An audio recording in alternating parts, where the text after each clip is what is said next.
आज हम बात करने जा रहे हैं बिहार में चल रहे भूमि सर्वेक्षण के बारे में, जो इन दिनों काफी चर्चा में है। इसमें एक बड़ी समस्या सामने आई है और समस्या यह है कि जो पुराने दस्तावेज हैं वो उर्दू और कैथी लिपि में हैं, जिसे पढ़ने में आज के लोग असमर्थ हैं। इससे कई विवाद खड़े हो रहे हैं और लोगों को अनुवाद के लिए मोटी रकम तक चुकानी पड़ रही है। तो चलिए इस समस्या को और गहराई से समझते हैं और साथ ही यह भी जानते हैं कि कैथी लिपि का इतिहास क्या है। नमस्कार, आप देख रहे हैं नेशन दर्पण और मैं हूं आशीष कुमार श्रीवास्तव। बिहार में वर्तमान में भूमि सर्वेक्षण का काम हो रहा है, जिसे लेकर एक बड़ी समस्या सामने आई है।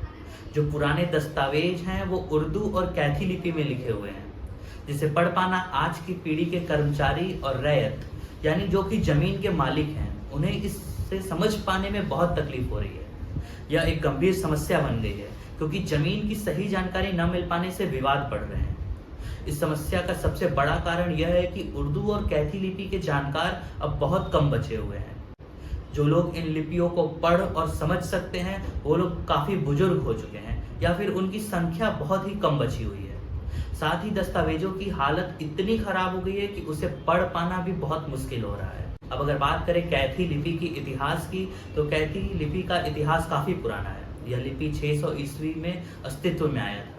खासतौर पर मुगल और अंग्रेजी शासन में जमीन से जुड़े दस्तावेज कैथी लिपि में ही लिखे जाते थे।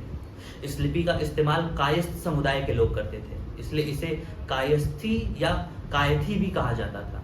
कैथी लिपि की कुछ विशेषताएं हैं जो इसे अलग बनाती हैं, जैसे कि इसमें अक्षरों के ऊपर कोई सिरोरेखा नहीं होती है और अक्षर एक दूसरे से जुड़े रहते हैं। इस लिपि में संयुक्त अक्षरों का उपयोग नहीं किया जाता है, जैसे कि छ, त्र, ज्ञ। यही कारण है कि आज के समय में इसे पढ़ पाना काफी मुश्किल हो गया है। आज कैथी और उर्दू लिपि में लिखे जाने वाले दस्तावेज को पढ़ने और समझने में कई परेशानियां आ रही हैं। न सिर्फ कर्मचारियों को बल्कि जमीन के मालिकों को भी इन दस्तावेजों का मतलब समझने के लिए काफी मेहनत करनी पड़ रही है। स्थिति इतनी गंभीर है कि लोग रिकॉर्ड रूम में दस्तावेजों को लेकर बार बार चक्कर काट रहे हैं। इसका फायदा उठाकर कुछ लोग अनुवाद के लिए मोटी रकम वसूल रहे हैं। पहले जहां प्रति पेज अनुवाद के लिए 300 से 400 रुपए लिए जाते थे, अब वहीं इस काम के लिए 15 से 20 हजार रुपए लिए जा रहे हैं। रैयत इस समस्या से बुरी तरह से परेशान है। कैथी लिपि में लिखे गए पुराने दस्तावेजों की स्थिति भी बेहद खराब हो चुकी है। कई लोगों के दस्तावेजों पर लिखे अक्षर भी मिट गए हैं, जिससे पढ़ पाना लगभग असंभव हो गया है।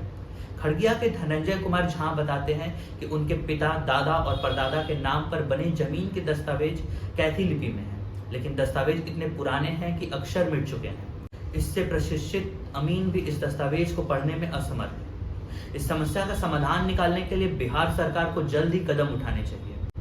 सबसे पहले उर्दू और कैथी लिपि के जानकारों को इस प्रक्रिया में शामिल किया जाना चाहिए, ताकि दस्तावेजों को सही तरीके से पढ़ा और समझा जा सके। इसके अलावा तकनीकी समाधान भी एक विकल्प हो सकता है।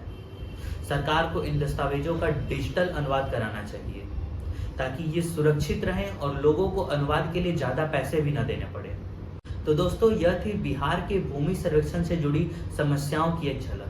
अगर यह समस्या समय पर हल नहीं की गई तो यह भविष्य में और भी बड़े विवादों का कारण बन सकती है। उम्मीद है कि सरकार इस दिशा में जल्द ही कोई ठोस कदम उठाएगी। आज के लिए फिलहाल इतना ही। धन्यवाद।